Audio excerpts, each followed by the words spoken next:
Figures 1, 2, 3 and 4 depicts variation of force with time. In which situation change of momentum will be maximum? बच्चों जब भी force versus time का graph दिया रहे तो आपके दिमाग में तुरंत चलना चाहिए कि सर इम्पल्स मोमेंटम थ्योरम कैसे रिलेट किया है। इम्पल्स मोमेंटम थ्योरम, ठीक है बच्चों, क्या कहता है impulse momentum theorem?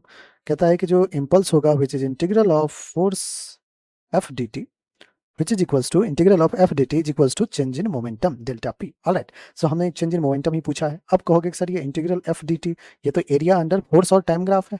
This is area under F D T को हम लिख सकते हैं ना, लेट्स से कुछ t1 टाइम से t2 टाइम तक अगर आप इंटीग्रेट कर दोगे तो area under force time graph हो जाएगा विद टाइम एक्सिस।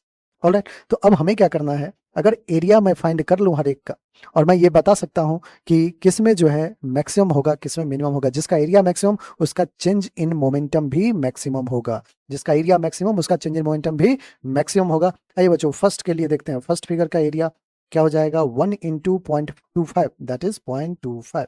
फर्स्ट के लिए एरिया जो कि चेंज इन मोमेंटम बताएगा वो कितना होगा 0.25। ऑलराइट, नेक्स्ट सेकंड के लिए देखते हैं, सेकंड के लिए 1/2 into base is 2 into height is 0.3 that is 0.3 is equals to delta P. ये किस में है, सेकंड फिगर के लिए। थर्ड के लिए देखिए बच्चों 1/2 into base 1 into height 1 that is 1/2 is 0.5 which is equals to delta P. Again fourth figure के लिए 1/2 into base 1 into height 1 that is 0.5 delta. बच्चों मैक्सिमम पूछा है ना आपसे, 0.25 कम है, 0.3 कम है, ये दोनों देखिए थर्ड और फोर्थ फिगर में 0.5 है। तो in which situation change of momentum will be maximum, you will say option situation 3 and 4 and situation 3, 4 is option number C. Okay, so our option C will be correct answer. All right.